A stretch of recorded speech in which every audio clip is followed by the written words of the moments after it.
Global skill development mission में आपका स्वागत है। जब हम इमेज टैग को टेक्स्ट के साथ प्रयोग करते हैं और इमेज को फ्लोट प्रॉपर्टी असाइन करते हैं जो CSS वाला प्रॉपर्टी है, तो उस कारण कई बार इमेज और टेक्स्ट अलग अलग होने के बजाय इकट्ठे दिखाई देते हैं, जैसा कि हमारे पिछले एग्जाम्पल में भी था। आइए इसको एक बार रिव्यू करते हैं और देखते हैं इसको किस प्रकार से ही किया जा सकता है। यहाँ एक इंपॉर्टेंट बात यह है कि जब भी हम CSS की फ्लोट प्रॉपर्टी का प्रयोग करेंगे तो इमेज जो एलिमेंट हमारा है वो ब्लॉक लेवल एलिमेंट में कन्वर्ट हो जाएगा, क्योंकि ब्लॉक लेवल एलिमेंट पूरा का पूरा स्पेस ऑक्यूपाई करते हैं। तो उस पे रिजल्ट कुछ ऐसा आना चाहिए कि इमेज अलग दिखाई देनी चाहिए और टेक्स्ट बिल्कुल उसके नीचे अलग से दिखाई देना चाहिए। आइए देखते हैं क्या ऐसा है।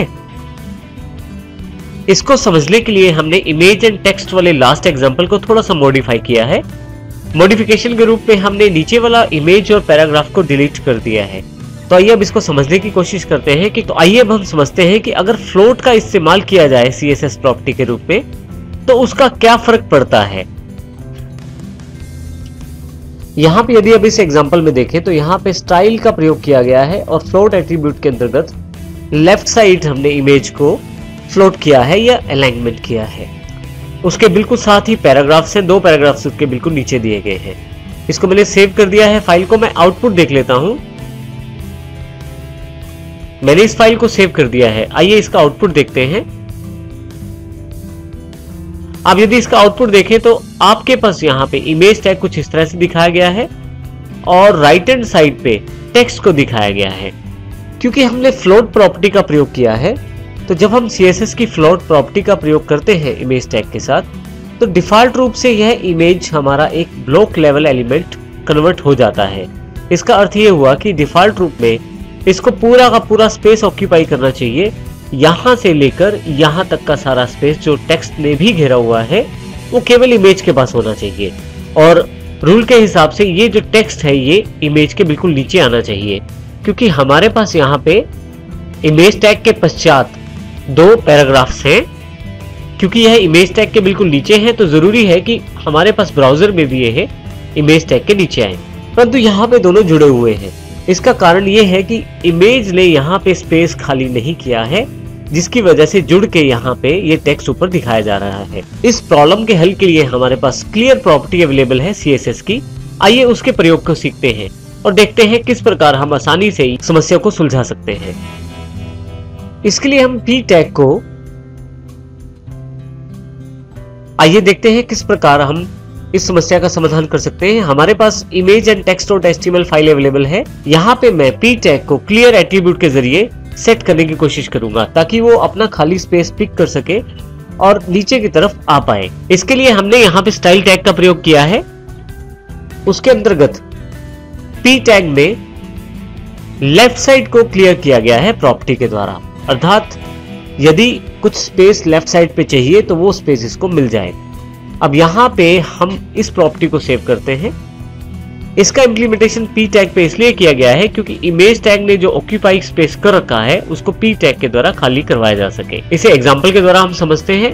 क्योंकि मैंने फाइल को सेव कर दिया है, जैसे ही रिफ्रेश करूंगा आप देखेंगे कि अब आपके पास जो इमेज टैग है उसने अपना स्पेस ऑक्यूपाई कर लिया है, और क्योंकि स्पेस लेफ्ट साइड पे खाली कर दिया गया है इसलिए हमारा जो टेक्स्ट है वो इमेज के बिल्कुल नीचे आ गया है।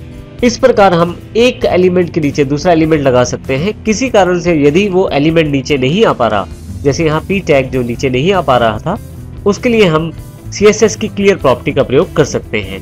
इसी तरह से हम क्लियर प्रॉपर्टी का प्रयोग लेफ्ट और राइट दोनों के लिए कर सकते हैं। जैसे कि हम एक एग्जांपल और देखते हैं। यहाँ पे मान लीजिए यहाँ पे हमारे पास फ्लोट लेफ्ट की जगह जो हमारा इमेज है वो राइट साइड की तरफ फ्लोटेड है,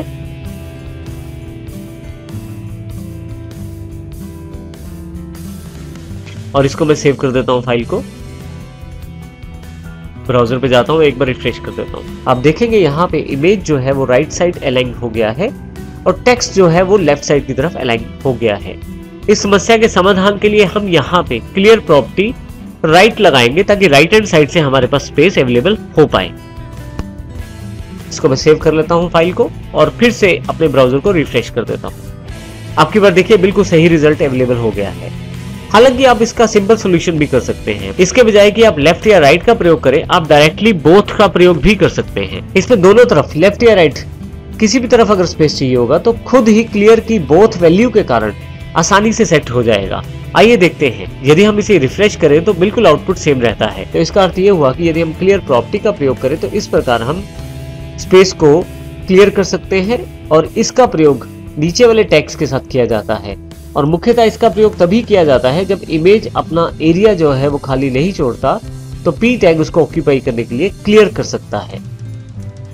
तो अब हम अगर इस पूरे प्रोसेस को समझना चाहें तो हम ये कह सकते हैं कि जब किसी इमेज को प्रयोग किया जाता है फ्लोट प्रॉपर्टी के साथ, तो एक ब्लॉक लेवल एलिमेंट बन जाता है जिसके कारण उसको पूरा स्पेस ऑक्यूपाई करना चाहिए, परंतु वो नहीं कर पाती क्योंकि उसका कारण है कि वो अपने स्पेस को क्लियर नहीं कर पाती। ऐसे केस में हम यदि उसके साथ टेक्स्ट प्रयोग कर रहे हैं या कोई और एलिमेंट प्रयोग कर रहे हैं तो उसकी क्लियर प्रॉपर्टी को, अर्थात जैसे पैराग्राफ प्रयोग कर रहे हैं तो उसकी क्लियर प्रॉपर्टी को हम लेफ्ट, राइट या बोथ तीनों में से जो भी चाहते हैं वो डिसाइड कर सकते हैं, जिससे कि वो प्रॉपरली हमारे वेब पेज में शामिल हो जाएगी।